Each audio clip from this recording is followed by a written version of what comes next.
AI is not a standalone initiative. It should be a part of a digital transformation initiative. And so ultimately, there's a roadmap, there's an evolution of whatever you're trying to do, and AI, automation, et cetera, should be a piece of that. But the very first step would be to identify the use case. You have to have that personality to be able to say, let me show you the power of the tool. Let me explain the benefits. Let me show you how intuitive it is before you get to, now let's go code for it.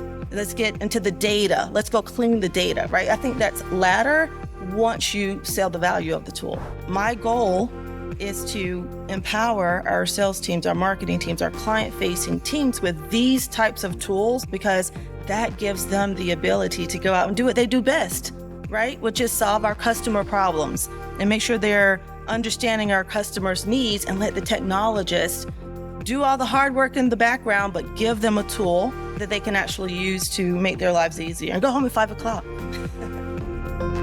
Welcome to the new automation mindset, where AI, automation, and integration come together. I'm your host, Markus Zirn, and as Chief Strategy Officer and part of the founding executive team at Workato, it is my mission to find these top innovators in AI, automation, and integration and share their journeys with all of you.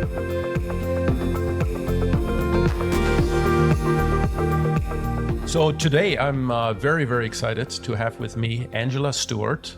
She's the VP of Corporate Systems at Nasdaq. So Angela, welcome. And everyone knows Nasdaq, of course, for the stock market, but there's so much more. Very much also a software company as well. Can you, maybe to start off, can you give the audience full appreciation of what Nasdaq's business is overall? Absolutely. Hi, Marcus. I'm glad to be here. So 50 years ago, Nasdaq made history as the world's first electronic stock exchange, as you know. But since then, our business has evolved. And as you mentioned, we are a software company, a technology provider. So our markets are still at the core of our business, but today we are a global technology provider to banks, financial institutions, et cetera. And we've grown to be a trusted partner to our clients. That's great. So basically everything that you kind of need, all the software, all the services that you need to make the markets work, I guess, for all the participants in the markets. Is that right? Absolutely. So if you think of a company like some of the larger banks, right, they have a ton of financial needs, and Nasdaq partners with a lot of these companies in the financial sector to be able to provide anti-financial crime services, all kinds of data services that business leaders need to make decisions, et cetera, on top of obviously being one of the leading stock exchanges in the world. Perfect. And that's because you guys know the trading, and you know everything around the trading as well. That's important. That's awesome. All right. Well, that's Nasdaq. And then obviously we have you, Angela. And so I want to talk a little bit about yourself, because it's like you have a long history in CRM, in digital transformation projects, long time a consultant. You're a Salesforce expert. Tell us a little bit about your past. What matters to you about running business systems? Just that we understand Angela a little better. Absolutely. I don't know if I should be offended that I've been in this industry for such a long time, as you stated, but I'll give you kind of the twists and turns of my career. So early on, I started my career on Wall Street as a project manager working for Chase Manhattan Bank at the time. While I was there, though, it merged with JP Morgan, which obviously we know that is JP Morgan Chase today. So it's funny, I was responsible for selecting and implementing their CRM, which we at the time selected Siebel, right? I'm not sure. I don't know if they're using it today, but that was the software of choice. So in that selection process, when I think back, Salesforce wasn't even a contender, right? It was .com. The banks didn't touch it, et cetera. So shortly after that project, and I was an independent consultant at the time, but shortly after that project, unfortunately, 9/11 happened. And I'm originally from the South, from the Southeast. And so after 9/11, I had an opportunity to move back to the Southeast to roll out this little known software.com cloud CRM, which we know today is Salesforce, right? But I was still an independent consultant. I was doing it for, at the time, it was SunTrust Bank. Tells you how long I've been in this industry. Everything is kind of, at the time, another name. But today it's Truist Bank. And so I worked on that project for about a year. And at the end of that year, I actually left to go work for Salesforce in their professional services department, primarily rolling out Salesforce to companies within the banking sector and the financial services world. So I had the benefit of talking to CIOs and explaining to them why the cloud was secure. I just think about how the industry has evolved, because with Salesforce.com, they were a forerunner. And so you literally had to talk to like the CISOs and the CIOs of the companies and say, yep, we guarantee it's secure. And this is how we have firewalls up, et cetera, before we even got to talking about the software. So I learned a lot about the cloud during that time, which made me a forerunner, right? I was a front runner, and just cloud and emerging technologies that evolved into digital transformation, right? So it was CRM, it was the cloud, AWS came along, all of these other .com or cloud-based applications came along, and I had an opportunity to go into organizations and talk about, Salesforce, but this is how it fits into your ecosystem. This is how it fits into your environment. Here are the integration tools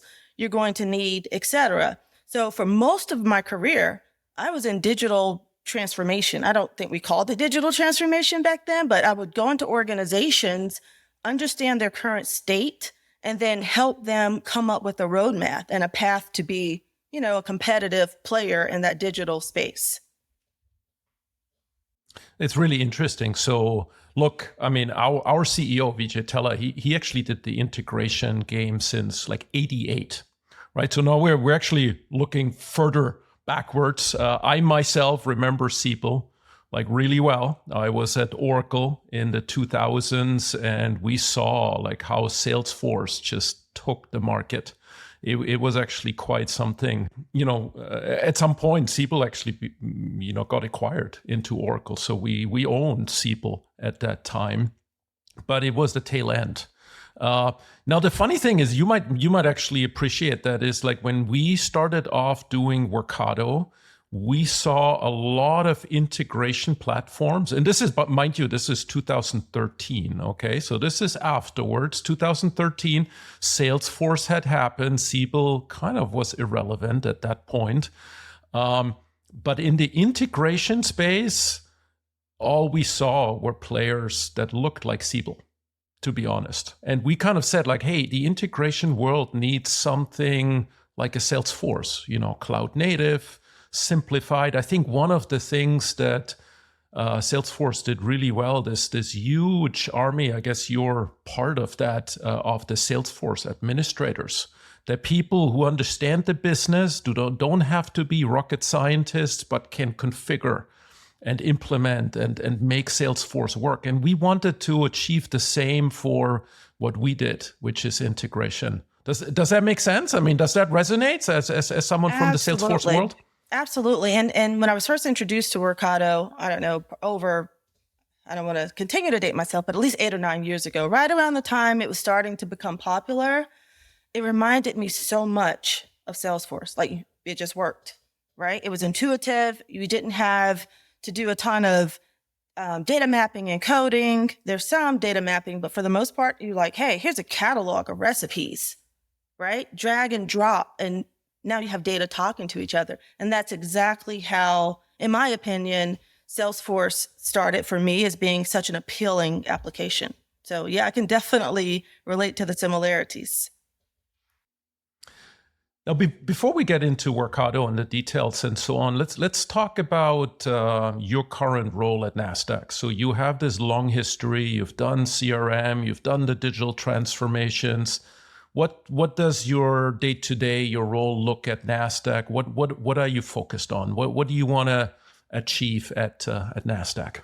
Interesting. Let's see how much time we have. I'll kind of keep it high level here. So, as you mentioned, my role is VP of Corporate Systems, primarily focused on sales, marketing, customer success applications, right? As we know, as revenue operations applications. And so my role is filled with digital transformation efforts, right? So I think for the most part, the sales teams, the marketing teams, anyone in a client-facing role, they're chomping at the bit to drive innovation, to get new technology, to get insights into our customers, et cetera. So I'm a part of the global technology team reporting up to the CIO, and I primarily support enterprise-wide initiatives, right? So we have we have 3 divisions, but if it's something that's going to roll out across all of Nasdaq, especially, sales, marketing, some of those functions, typically my team is brought in to help lead some of that. I originally came into Nasdaq 2 years ago to support a digital transformation customer experience effort, right? So I had partnered with marketing, and the goal was to provide capabilities, right, to the sales and marketing teams so that they could have better insights into our customers, et cetera. Within 2 years, I've had so many additional opportunities come my way, right? So shortly after that project, I was tapped on the shoulder by one of the presidents of one of our divisions and said, hey, we need a revenue operations function. You have that background. Can you help us deploy a revenue operations function in my division, right? So I worked with consultants to get that deployed. And when that was wrapping up, this is still 2 years, right? Huge initiatives. The CEO asked, and of course the CIO asked me to help lead from a technology perspective, a client data management initiative, which is a data initiative, obviously leading to all the buzzwords that you hear today, right? AI and machine learning, et cetera. So within such a short time period, when I think about it from my career's perspective, I've had an opportunity to do so much at Nasdaq, just working in, technology, just being at the forefront of innovation, and of course, having the support of my executives to do all of this. Excellent. Yeah. So it seems like there's a lot happening there. So you mentioned before, so you had known about Workato years back, right? And then I think you and we met, I think it was only last year. I believe you came into Nasdaq, and Nasdaq had a more traditional integration platform. Also, you were implementing the big CRM. So I'm sure in terms of integration technology, you were also looking at what they had to offer. And then we met. Tell us a little bit, how that situation was. Like, you had known Workato. Did you consider it as a choice for Nasdaq? What really got you to use Workato? And maybe you can give people a bit of an appreciation of what which isn't that long, actually, in like the last year, what you guys have accomplished with Workato so far. Absolutely. So we bought Workato in about a year ago, but as you mentioned, I was familiar with Workato. So I've been in tech my entire career for the most part. And I was an IT manager, I believe it was Red Hat. And Red Hat's a forerunner of innovation, et cetera. That's just the culture that they have. And so when we were trying to build POCs, right, just quick proof of concepts, we were like, we can't go through some of the more traditional teams to get some of the more traditional integration needs. We literally just want to take the data from over here and put it over here and have it do a thing, like stopgap solution. And so we looked at a couple of tools, and one of my developers ran across Workato. We're like, let's try it out, right? Lightweight, stopgap, worked beautifully. But I knew Workato with just that perspective, right? Stopgap solution, lightweight solution, et cetera, not an enterprise-wide solution, because we didn't use it in that way. When we met last year and we started talking about Workato and we started thinking about some of the more traditional integration tools that we had internally, I'm like, boy, has this application evolved, right? It's a platform and it can empower an enterprise, right? So it's just funny to step away and come back and, 8 to 9 years later and just look at the progress that the tool's made. So when we were talking about it, I was like, well, it's going to be really tough to get through our InfoSec, right? It's going to be, everything's tough to get through our InfoSec. It's really going to be tough to make this an enterprise-wide tool because we have this other tool over here and they're well known and we have processes and applications already wrapped around it.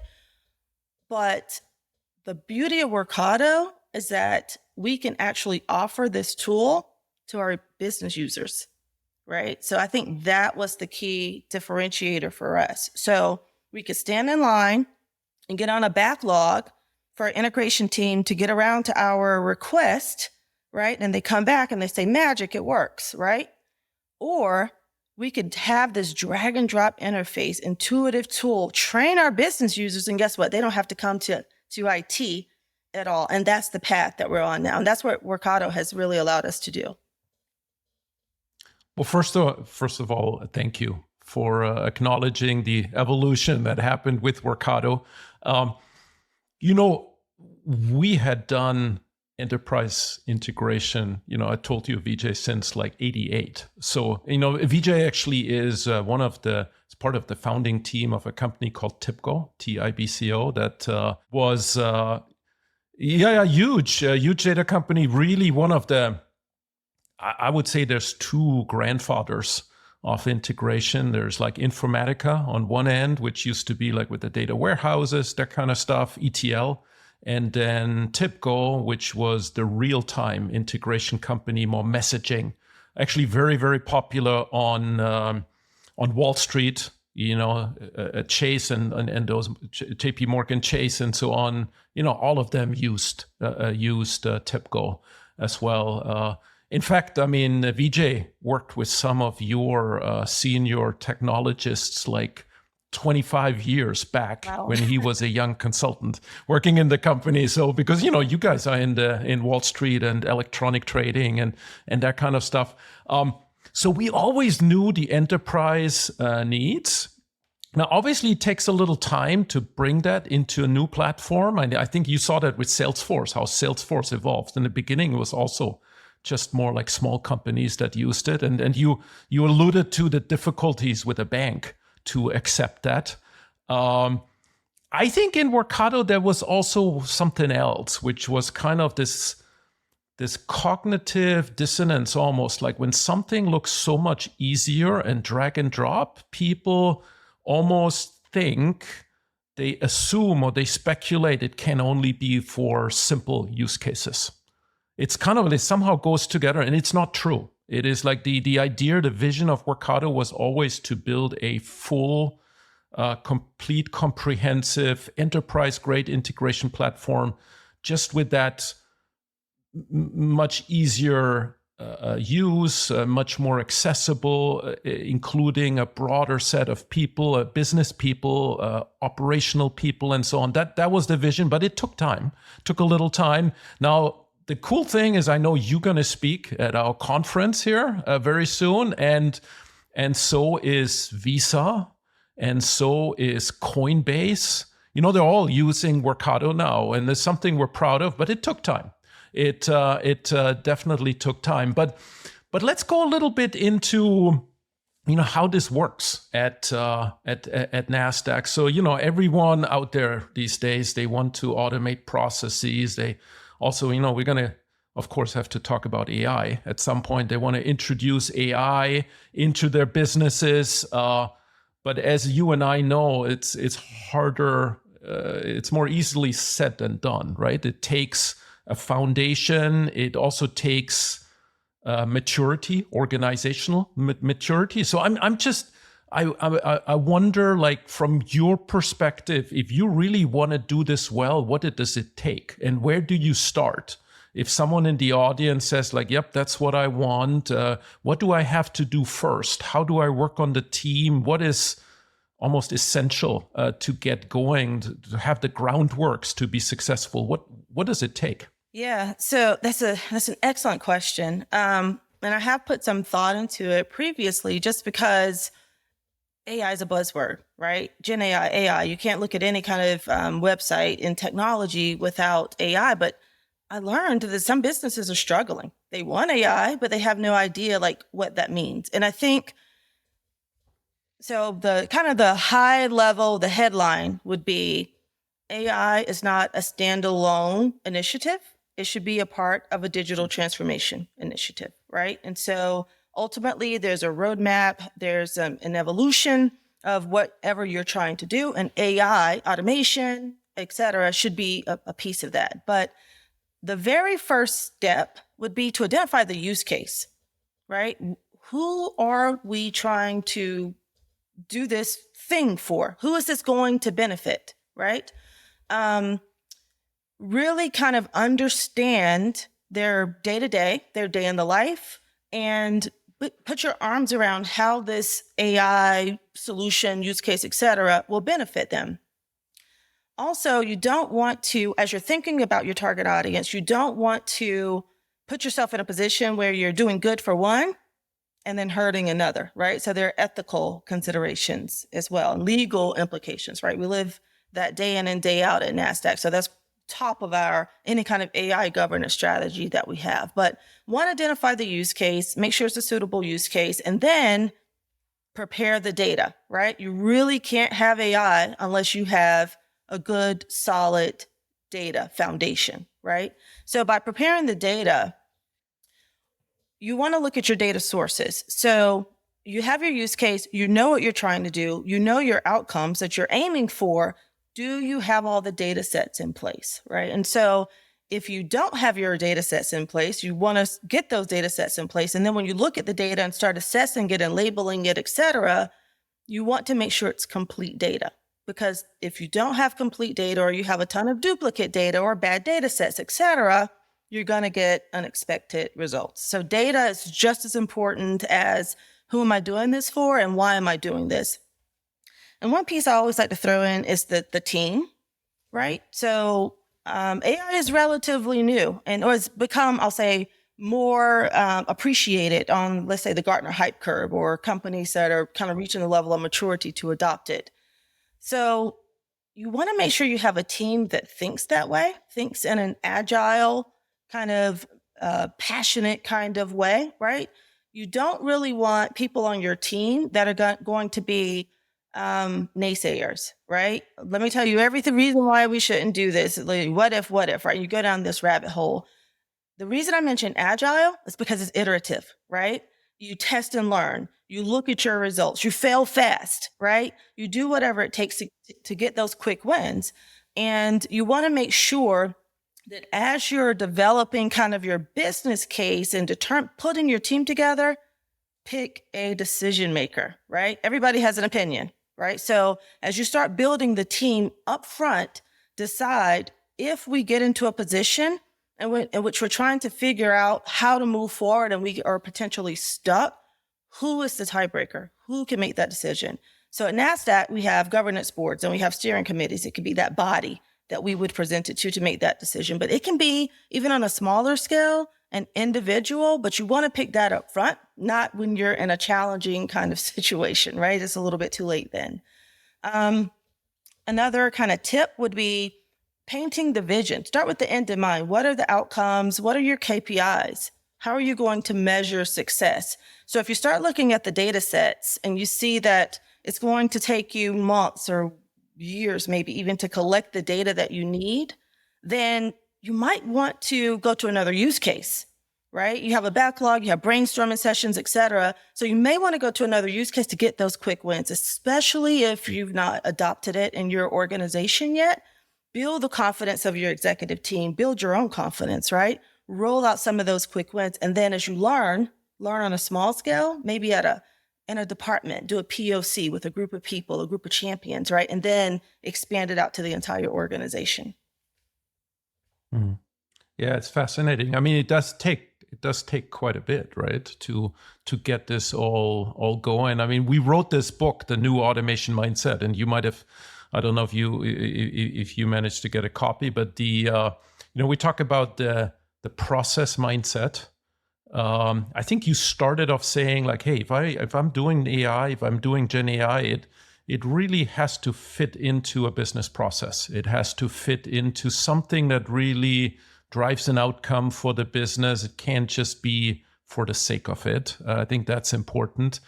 You talked about in the book, we talk about the scale mindset, which is really not technical scale, it's organizational scale. But you alluded to, there's always people, there's business people who understand. Maybe it's hard to get them into the boat. Maybe there's technical people who understand the technology but don't understand the business processes so well. And maybe that inhibits them a little bit. Maybe they're used to the old way, the kind of quote unquote Siebel way of doing things, right? I think all of that is key. And then we talk about the growth mindset, which is, I think you mentioned it. So, got to be open to experiment and try it out and so on. Anything that's most important? I mean, or maybe a different question also. Are there any specific roles of people that are key? Like one example, this is probably with less mature companies than Nasdaq, but we saw with like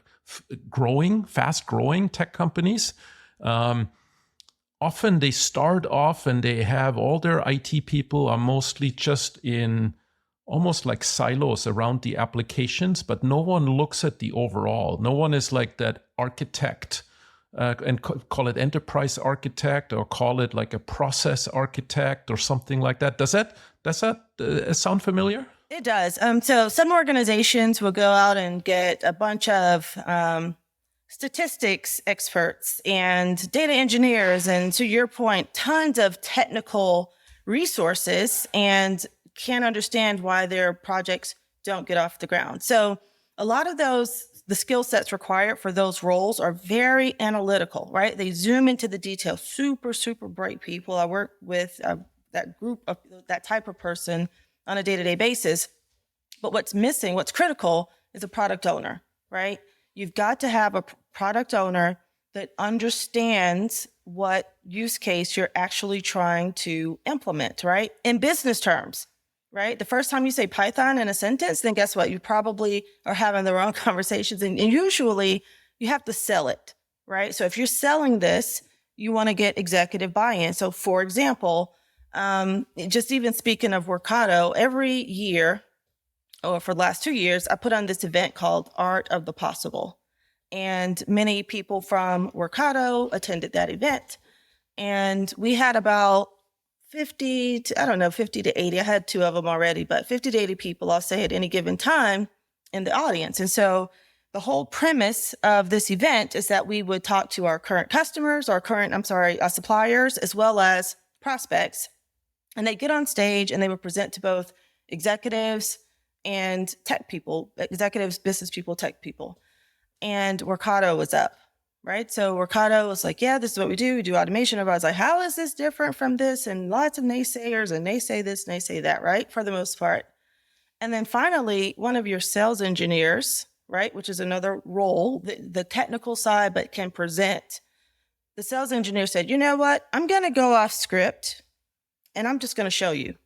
And we were floored, right? Who does a demo live on stage in person in front of, at least 50 Nasdaq employees, right? And at the time, I don't even think we had the tool in-house. And he goes, hey, pick a use case. I'll just show you. And he took a use case from the crowd and said, okay, great. We're going to take data from Jira and we're going to push it to Salesforce. And when it comes in Salesforce, we're going to do a thing. And he set it up in like minutes. And the demand went through the roof. We didn't have to do a business case, right? That was the business case. But it's that kind of personality, that kind of passion. Obviously, I think Raphael the sales engineer believed in the tool so much that he was willing to have this demo live, and it worked, right? So you have to have that personality to be able to say, let me show you the power of the tool. Let me explain the benefits. Let me show you how intuitive it is before you get to, now let's go code for it, right? Let's go and let's get into the data. Let's go clean the data, right? I think that's latter once you sell the value of the tool. Yeah, it's very interesting. I mean, again, coming to this Siebel versus Salesforce, or, old versus the new. I think in the new world, or also with the Workato, you can do what Raphael did, right? In the Siebel world, that just would have been impossible. It was not possible. And I think in IT, people who are used to that old world, they think about infrastructure. They think about, just executing to what they're told to do. But I think what you're alluding to is that extra step to not just do what you're told to, but really almost like become proactive and say like, hey, we could do this for you, or start a dialogue with the business, which I think that is so powerful. So let me ask you a question. So here in Silicon Valley, and I would say that started like just a tad bit before the pandemic hit. I would say like 2018, something like that. CIOs started calling themselves head or president of business technology. And they were very adamant about it. They said, like, I don't want to be called the CIO.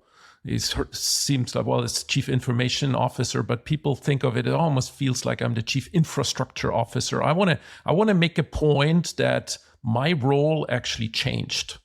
Like if I have something like a Salesforce, if I have a SaaS application and the infrastructure is taken care of course, there's some things here and there, but for the most part, actually, our old CIO at Splunk, where I was before, he said, like, Markus, there's really two jobs I have. One is, of course, security. And you alluded to that. That is important, will remain important for forever, probably even more important in the future. But the other thing is just business processes. I need to understand what the business wants. And I'm almost going to become that consultant to actually almost give them hints of what they should be thinking about. But to do that, I need to know both worlds. Does that resonate? I mean, do you feel that's a way forward? Absolutely. And I'm glad it's evolving to that, right?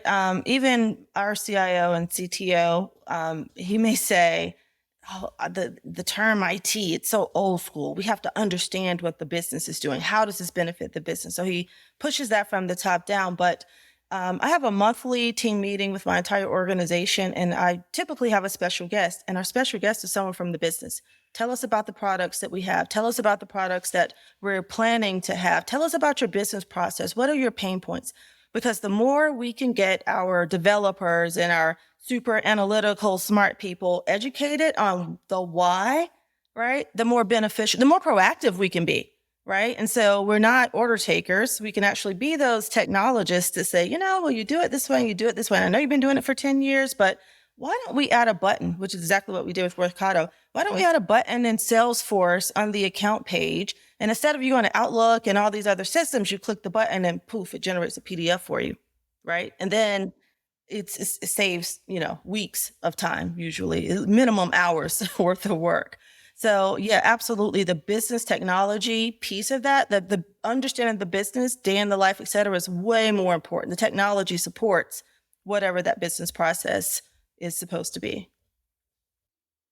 And I have a feeling this is almost going to get pronounced with GenAI, because, like in terms of the processes and the digital transformation, I think, you can make these suggestions like, oh, why don't you add the button there and so on. That's great. But on the AI side, my feeling is that where the button, maybe the business could have imagined that, but what's possible with GenAI, I don't think they have an idea. And I think it's probably even more of a responsibility of us as kind of technologists, business technologists, to help them see what actually is possible. Yeah. Would you agree? Yeah, absolutely. Yeah. So even with some of the button use cases, we are using GenAI to generate, even just starting points, right? But Nasdaq has been using AI in our business for years, right? But we're still excited about what we can do in the business, right? So we have it, of course, in our products, in our stock exchange, in our markets, et cetera. Before it was like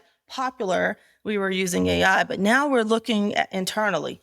Within our company, on the business, what use cases can we apply to make people deliver more, know our customers more, be more engaged, get access to information more? et cetera. So GenAI, we couldn't have done a lot of this without GenAI. We could probably automate based on data that we have in systems, but we have integrated some of the popular GenAI tools to at least have starting points for emails and for PDF documents and for speeches, and the list goes on. It's a game changer. So maybe you can. I don't know if you have an example to share there. What I would love to have is, imagine we have an audience here. They're IT people. I would say the majority probably hasn't done anything with GenAI yet. They're looking at it. They're evaluating. I don't think they've done. Most of them have not done like real projects. Where would you advise them to look? I mean, based on what you've done. I mean, you talked a little bit about text and email and PDF and summarization of speeches and that kind of things. Any other areas where people should look, or where there's like low-hanging fruit, in your opinion? Yeah, Salesforce, right? Just even in Salesforce. So the client data management initiative that I alluded to earlier in this conversation is really the foundation of AI, Gen AI, all of those tools, right? So we have multiple Salesforce instances. We're bringing them all together to create one data set, right? And obviously we want that to interact with some kind of large language model, right? So we want to be able to give self-service capabilities to our sales users, our marketing users, our customer success users, et cetera, and get those insights. But when you talk about a powerful use case and kind of the power of Gen AI, if you think about the number of times our users go into email, right? So you're supposed to put everything in Salesforce. If it's not in Salesforce, it doesn't count, but you can't live in the business world without email. And I get that they're plugins, right? We use Salesforce, can talk to Outlook, et cetera. But what if there was an opportunity for some kind of document to get created or some kind of insight that gets delivered based on data in Outlook, based on data in Salesforce, and based on summarized data that could automatically, reach out to the salesperson and say, you know what, let me nudge you a little bit. This customer may have unhappiness, may have some sentiment about not being happy, or this customer is interested in another tool or another product over here. They've expressed some interest in some way. We have all of that captured with our marketing and sales data, but why don't we just draft that email, send it on to our salesperson, let them take a look at it, let them personalize it, see if it makes sense, right? And go ahead and send it to our customer, right? And when that customer replies, let's go ahead and get our salespeople in the forefront, right? As a co-pilot, a companion, right? Hey, this is what I think you need to do next, right? It becomes a sales coach at the end of the day.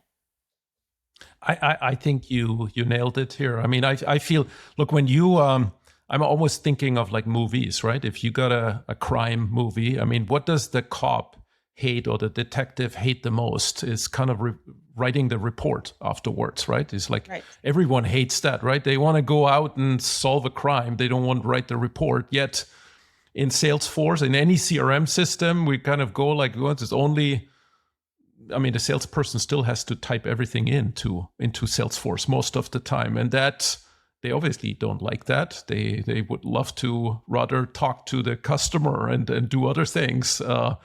And so I think GenAI, the LLMs have just such an incredible potential to take all that burden away, to actually just, as you explained, to kind of collect all the stuff that is relevant from emails or whatever. Or maybe if there was a Zoom recorded sales call, just summarize it and put it straight into Salesforce, and it all happens magically. And by the way, it's not just CRM. It's like, we have it in, like, I do a lot of recruiting calls.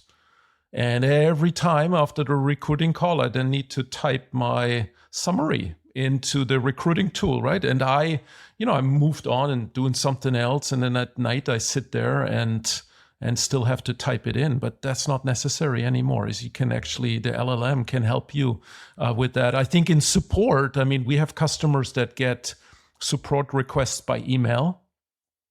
And then they say like, oh, we're automating the process, and all they automate is basically ticket tracking that an email came in.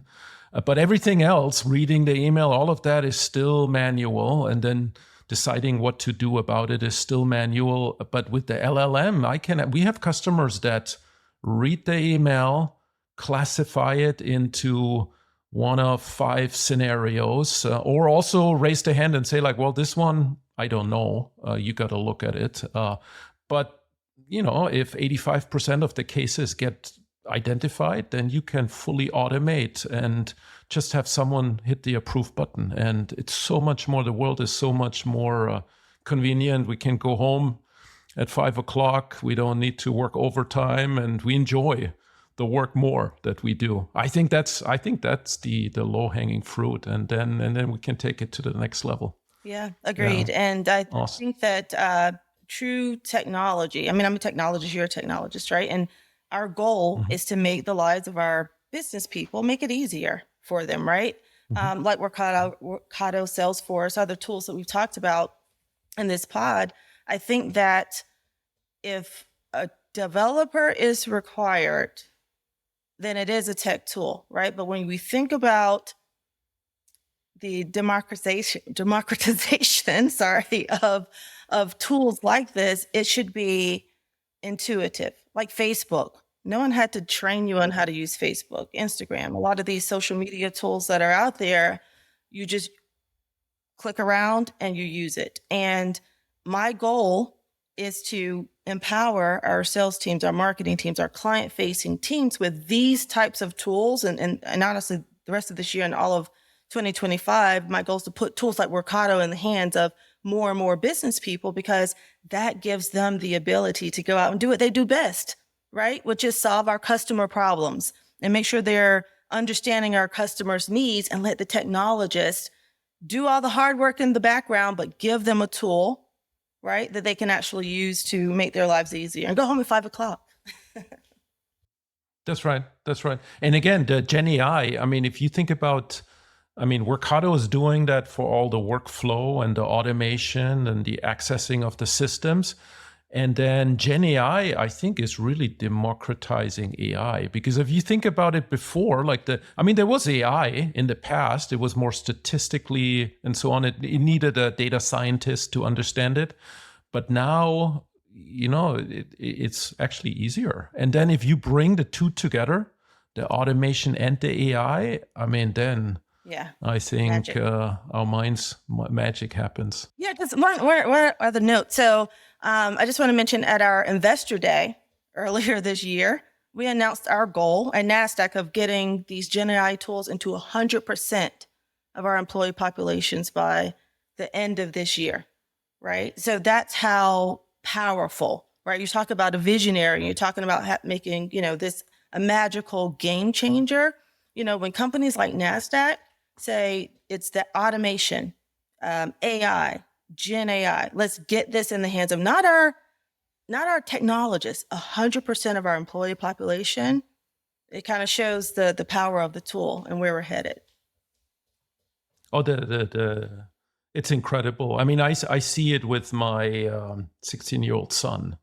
When he has to do homework, he gets like some bio essay. Gen AI writes so well, it actually, you can't submit it, right? Because it's too good. Too good. Like he would have never been too good. And then you have to write and then write it in the voice of a 16-year-old or something. And it gets to the point where actually, okay, now you can maybe submit this. I've seen it. I know you have athlete kids as well. My son is an athlete. He wrote a little email to a coach, and which was, it was okay, but it wasn't great. And then he let Gen AI run over it. It was really good. Awesome. And I was like, yeah, I think all of that is the power is in our hands just to make our lives easier and up level what we do. Yeah. Totally agree. I forgot that your kids we both have the athletic kills. All the data points that you collect in athletics, imagine running that through the model. It could absolutely help, right? I know your son's a soccer player and I have a basketball and tennis player, but if we could collect all of that data, talk about putting that in one place and saying, hey, here's where you have to go to get to the next level. I mean, it's the sky is the limit. Yeah. I mean, and I think we're just starting. We're just starting out with what's possible. I think everything we talked about, I think, is the super early wins, and I think the big ideas are still ahead. I mean, actually, next week at the conference, you will see. So we're announcing this thing called Workato Agentic, which is now think about you don't model a business process step by step in a Workato recipe, but instead you're building almost like a digital twin, a model of a person that actually is like a finance person or an order management person or the sales manager. And then you give that person skills, which these are actually now mapped to the recipes, right? So they interact with systems, they can do this, they can do that. And then you feed that digital twin with some experience based on data, based on white papers and so on. And then actually by having multiple of these digital twins, the business process almost emerges automatically. I love it. Yeah, so there's really cool stuff ahead of us. So exciting times. Absolutely. I'm looking forward to next week. That's for sure. That sounds amazing. Okay. Hey, Angela, thank you so much. This was this great conversation. Thank you for taking the time. I'm pretty sure the audience will be inspired of what's possible here and what they can do in terms of corporate systems, in terms of digital transformation, in terms of becoming more business technology oriented, and then embracing GenAI. So thank you. Thank you. Thanks for having me. This has been, as usual, Markus, a fantastic conversation. Thank you so much for tuning into today's episode. Please make sure to rate today's episode, leave us a comment with your thoughts, and subscribe to the show so you will never miss an episode. I'll see you next time.